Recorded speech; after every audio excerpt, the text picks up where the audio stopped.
All right, this is part 3 of 5 of the semester 1 final exam review. Number 24 is all about finding the average atomic mass.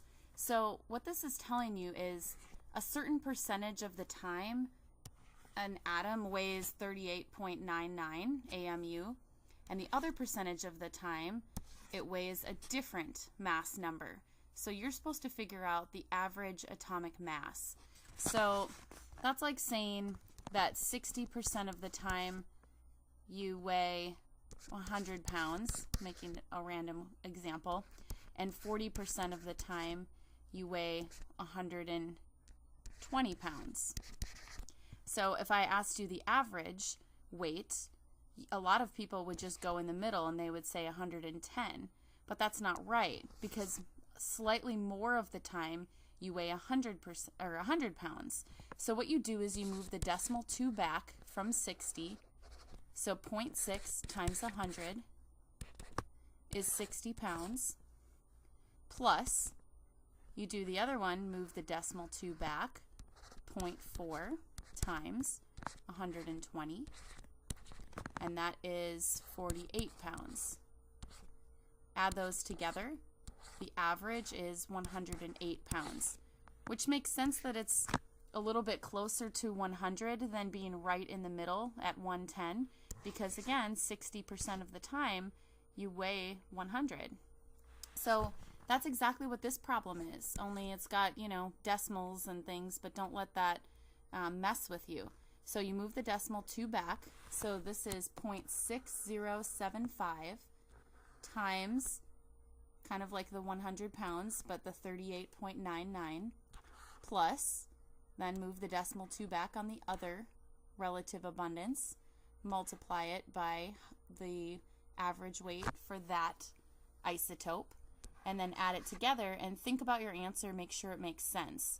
So for this one, it's between about 39 and 41, but most of the time it's closer to 39. So it makes sense that it's not right in the middle at 38.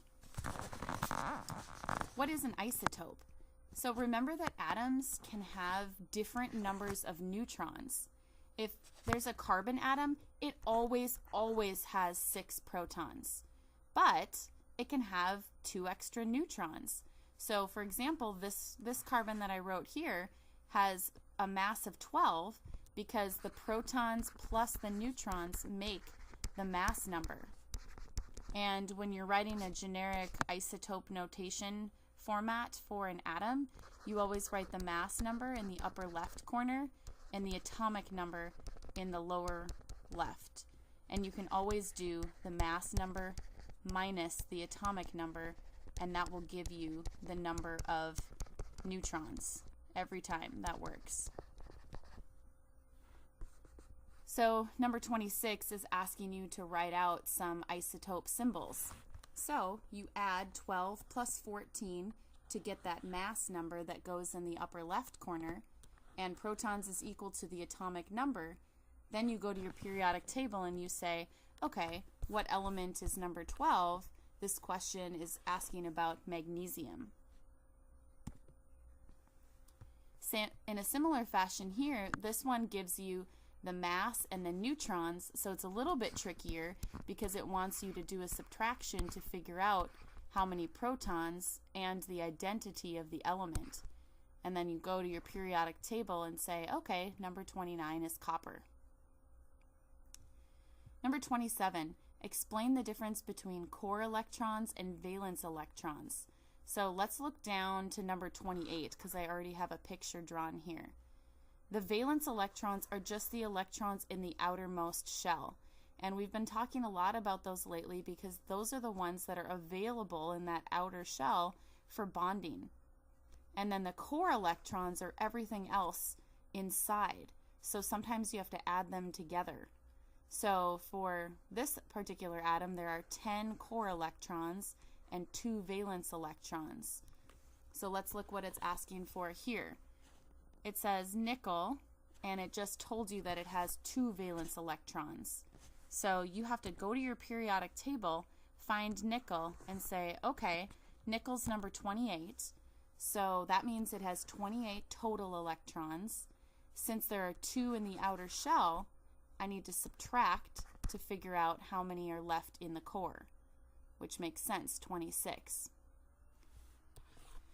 Calcium is a little trickier in a way here because it didn't just tell us the number of valence electrons, because calcium is in not a weird spot like the transition metals. So because calcium is in group 2A, that means it has 2 valence electrons. And since it's number 20, it's got 20 total. So we can just do 20 minus 2 to get how many are left in the core, 18. For number 28, it says, what if you need to draw a detailed picture of a magnesium, for example? Magnesium is in period 3, group 2A. So that tells us some things. Also, it's number 12. So let's start there.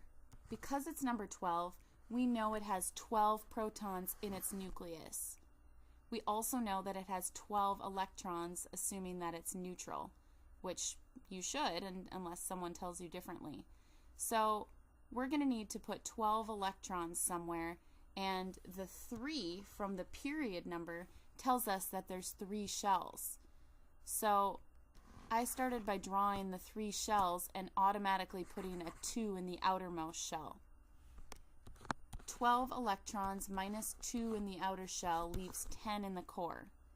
And you kind of have to remember that the inner shell always has a max of 2 electrons, and then that second shell always has a max of 8 electrons, which makes this work, because when I add those 3 together, I see, okay, it's got 12 total electrons. What about the neutrons? So the average atomic mass is the bottom number on the squares on the periodic table. If I round that to the nearest whole number, that will tell me the most popular number of neutrons that a magnesium has. So 24.31 rounds to 24. So I do 24 minus the 12 protons, and I get 12 neutrons. So that's the other piece that I needed for my picture. What's the difference between a ground state electron and an excited state? So this came up a lot when we were talking about the flame tests. A ground state electron means it's very stable, and a lot of times it means it's closer to the nucleus. But when they get excited, they jump up to a higher shell. But that's unstable. What goes up must come down. So when they fall back down, they release a photon of light. They can also release things that we can't see, like infrared, ultraviolet, things like that. But a lot of times when we were doing things like the flame test, it's a lot more fun to use elements where we'll get to see some of the cool results of those jumping electrons. So a bright line spectra is when we were using the spectroscopes and we were aiming that little slit with a diffraction grating, and we were seeing all these different bands that were different colors. So every single element has a unique bright line spectra. It's like the fingerprint. And each of these bands is coming from an electron that's jumping up and falling back down. Because every single atom has a unique number of electrons and how many shells are filled, and depending on how many protons, the shells might be held more closely or they might be further apart. There are different distances between the shells. So I was trying to draw that one a little bit smaller. So that results in different colors overall. And that diffraction grating in the spectroscope is a tool that splits the net result, which is the color that we see, because our eyes aren't detecting these individual bands. Also, it's important to note that if it's a high energy color, that comes from an electron that's been making a big jump and falling back down, versus a smaller jump would result in a lower energy color like red. Because if you see the wavelengths drawn, red wavelengths will be longer versus like blue, for example, or violet will have a higher frequency, shorter wavelength.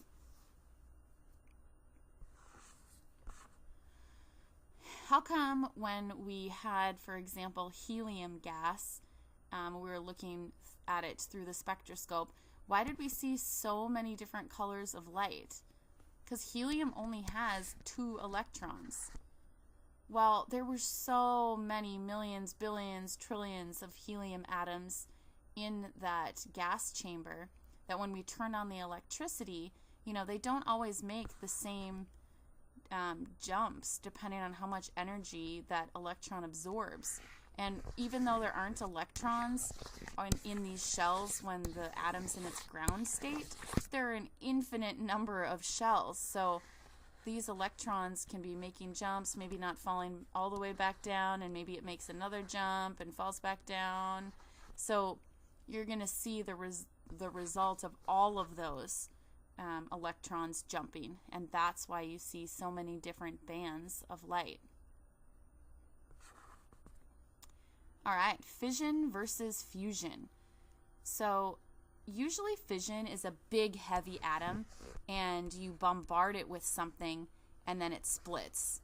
And in that process, it releases a lot of energy, because remember, there's so much energy holding that nucleus together that when it's not needed anymore, and it's split into smaller new nuclei, that energy goes somewhere.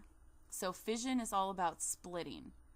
Fusion is when 2, usually smaller nuclei come together and form a larger nucleus. That also results in a release of energy. So that's happening in the sun and stars. That's a natural process. We can also make a fusion bomb as well. And then back to fission, this is what they do in power plants to heat water, which turns into steam, which spins a turbine, which generates electricity to power our homes and schools and ultimately your cell phone. So pretty cool that that's what's going on. We don't really think about it. Alpha and beta, more nuclear changes that can happen. This is talking about radiation. Radiation is when an atom naturally is decaying. It's falling apart, releasing small particles and energy. A lot of times you do not want to be around that. But there are some good uses too, like medical uses. So an alpha particle has a positive charge, and it's made of 2 protons and 2 neutrons. So it makes sense that it has a positive charge because protons are positive. So when something loses an alpha particle, because it had 2 protons, that's the atomic number. The atomic number goes down by 2. And because it's made of 2 protons and 2 neutrons and weighs 4, the mass goes down by 4. Okay, so in alpha decay, you're starting with a big, heavy nucleus, and a chunk of it, like maybe that part of it, actually just goes away. In beta decay, it's a lot different because the mass isn't changing. I'm going to go off to the side. In beta decay, you've got a nucleus, and a neutron can be thought of as a positive and a negative, and overall it's got a 0 charge. But in beta decay, this part leaves. So a neutron changes into a proton. That's interesting because the atomic number then, there's an extra proton, so it goes up by 1. But the mass doesn't change because neutrons and protons have the same mass. Number 34 wants us to identify what kind of decay is happening. So here we see that the mass, it was 222, and now it's only 218. The mass went down by 4. The atomic number went down by 2. Automatically, that means it's alpha. Okay, going back to these numbers, it matches those. What about letter B? Carbon 14, when you see an atom dash and then the number, that number is its mass. So if it goes from carbon 14 to nitrogen 14, the mass is staying the same. And carbon is number 6, nitrogen is number 7. So the number of protons went up by 1. So that must be a beta decay. Lead changing into mercury, we need to look at a periodic table to figure out a little bit more of what's going on. Oops, I'm gonna erase some stuff here so you can see. All right, so we're going from lead to mercury. Lead is 82, mercury is 80. That means the atomic number is going down by 2. So automatically we know that that's alpha decay. And then the last one, look, the mass is not changing. 228 to 228. 90 is going up by 1. So that must be a beta decay. Number 35 wants you to refer to your band of stability. So let's go to our semester 1 exam equations. I want to remind you about this, that it's number of protons on the bottom, number of neutrons on the side, and you basically just graph how many protons and neutrons there are in your atom, and if it falls in the center of the band, then it's something that's stable. If it's something on the edge, then it's probably radioactive and unstable. Okay, and if it's out here, it probably can't exist for very long, if not at all. So the first question was, as you increase the size of the atom, what happens to how many neutrons are needed compared to the protons? And you can see at first it starts out like 20 protons, 20 neutrons. And as you get larger and larger, 80 protons, you need way more than 80 neutrons. Neutrons are like the glue that hold the nucleus together. So the number of neutrons needs to increase as the atoms get larger. What if an atom has 80 neutrons? How many protons might it have? 80 neutrons. Let's go over to here. Right in the center is number 60. So you would need, what did I say in my answer key? Somewhere between 54 and 67. Okay, so I just gave a range there. That's really specific, and if you don't get the exact same as me, that's totally fine. And then what elements could that be? Well, I must have just looked up element number 57, which is down here. And was it element number 57? 54, sorry, through 67. Oops, I want to go to my periodic table. So number 54 is XE, and so I just gave a range here all the way through HO. Okay, again, it's not important that you matched my specifics here as long as you understand how the chart works. Would an atom with 90 neutrons and 90 protons be stable? Okay, 90 protons, 90 neutrons. Let's graph it out. Heck no, that's not even close to being on that band of stability right there. How do you determine if something is radioactive? Like we talked about, if it's on the edge of the band, but also if it has more than 83 protons, it's typically radioactive. So larger atoms are more unstable, or they have isotopes that can be unstable. And again, radioactive is when the nucleus is spontaneously falling apart, releasing energy and small particles, or even both. Knowing how to write out a nuclear equation is important too. So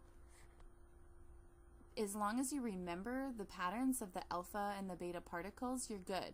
So polonium-208, you look up the number of polonium on the periodic table, and remember the atomic number goes in the lower left and the mass goes in the upper left. And then you subtract because a chunk of it is falling off. So you do 208 minus 4 and 84 minus 2, and you get 204 and 82. Then you go to your periodic table and you say, what element is it now? Number 82 is lead, so Pb. Beta decay. Sodium is number 11. You look that up on your periodic table. Again, the mass goes in the upper left corner. If it's a beta decay, that means the mass stays the same, but the number of protons goes up by 1. So now, number 12, it's changed into magnesium. Fusion are really different kinds of reaction because the plus is before the arrow, because two small nuclei are adding together to become a big one. This should be Mg. It got cut off there. So 4 plus 20 makes 24. 2 plus 10 makes 12. That's a new element that formed. And that is it for this